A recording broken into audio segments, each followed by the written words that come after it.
Hello, నేను చిత్రని మాట్లాడుతున్నాను. చెప్పండి.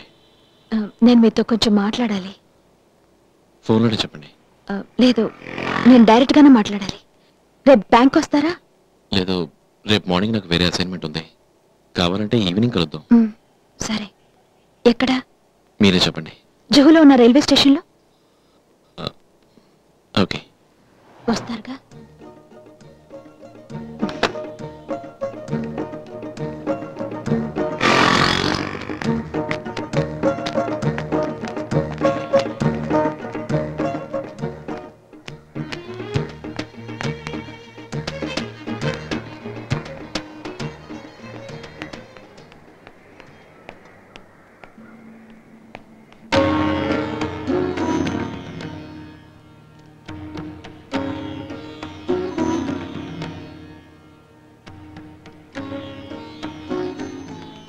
చాలా వంట బాగా చేశాను.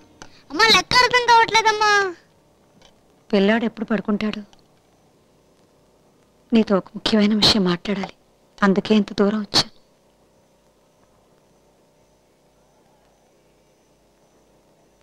నా బిడ్డ చావుకి నువ్వే కారణం అనుకుని నీ మీద ఎంతో కోపంగా ఉండేదాన్ని. చనిపోయే ముందు వారు చెప్పిన తర్వాతే నా తప్పేమిటో నాకు తెలిసింది. మీ మామగారు కూడా పోయి చేరుకున్నారమ్మా. నా ఇష్టంతో ప్రమేయం లేకుండా పెళ్లి చేసుకున్నాడన్న ఒకే కారణంతో ఫోన్లో కూడా నేను వాడిని ఆశీర్వదించలేదు. నాకు ఒంట్లో బాలేదని వాడు చూద్దామని వస్తే మొహం కూడా చూడకుండా వాడిని వెళ్ళిపోమన్నాను. ఆ రోజు నేను వాడిని ఆపుంటే ఆ రాత్రి వాడి ఇంట్లోనే ఉండేవాడు. పాపిష్టి రైల్లో వెళ్ళేవాడు కాదు, ప్రాణాలు పోయేవి కాదు.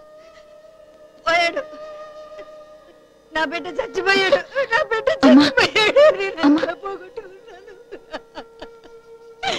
నాదనమ్మ తప్పంతా నాది. ఏం కులం, ఏం మతం, ప్రాణమేనమ్మా ముఖ్యం. బిడ్డ పోయాకే నా కళ్ళు తెరుచుకున్నాయి. ఆ తర్వాత ఏముంది, నీకోసం ఏడుస్తూ తిరిగాను, ప్రతి బ్యాంకు వెతికాను. ఇదిగో ఇప్పుడే కలుసుకున్నాను, అంతే. నా మట్టుకు నాకిదొక పుణ్యక్షేత్రం. దేవుణ్ణి చూడడానికి అందరూ తిరుపతో శ్రీరంగం వెళ్తారు, కానీ నేను బొంబాయికి వచ్చాను. అమ్మా, ఏమిటమ్మా మాటలు? అవునమ్మా, ఎవరి దేవు ఎవరికి క్షమించే గుణం ఉంటుందో, ఎవరు అపకారికి సైతం ఉపకారం చేస్తారో వాళ్లే దేవు. నేనేం చేశాను? నువ్వు ఇష్టపడ్డ నా బిడ్డనిచ్చి పెళ్లి చేయనన్నాను, కానీ నువ్వు నా బిడ్డ ఇష్ట ప్రకారం ఒక పిల్లవాడిని దత్తత చేసుకుని పెంచుకుంటున్నావు. నా మొహం చూసి కోపంగా నన్ను బయటకు పొమ్మనకుండా ఆత్మీయతతో లోపలికి పిలిచి ప్రేమగా నాకు భోజనం పెట్టావమ్మా. నువ్వమ్మా నిజమైన దేవు. నీ వంటి ఇల్లాలతో జీవితం గడపడానికి నా బిడ్డ నోచుకోలేదు.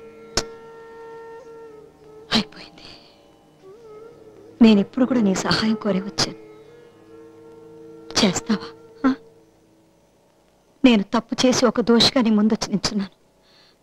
దానికి ప్రాయశ్చిత్తంగా నిన్ను పిల్లవాడిని జీవితాంతం నాతో ఉంచుకోవాలని ఆశపడుతున్నాను. నాతో ఊరికొచ్చేస్తావా?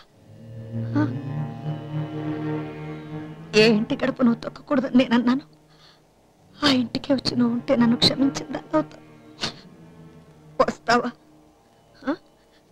బిడ్డను పోగొట్టుకున్నాను, భర్తను కూడా పోగొట్టుకుని దిక్కుమొక్కులేంతనయ్యానమ్మా. నిన్ను కాదన్నానని కోపంతో ఈ వార్ధక్యంలో నన్ను నువ్వు కాదనుకు తల్లి. నీ కాళ్ళు పట్టు వేడుకుంటున్నానమ్మా. నన్ను అనాథం చెయ్యకు, నన్ను అనాథం చెయ్యకు చిత్ర. నన్ను క్షమించమ్మా, నన్ను క్షమించు.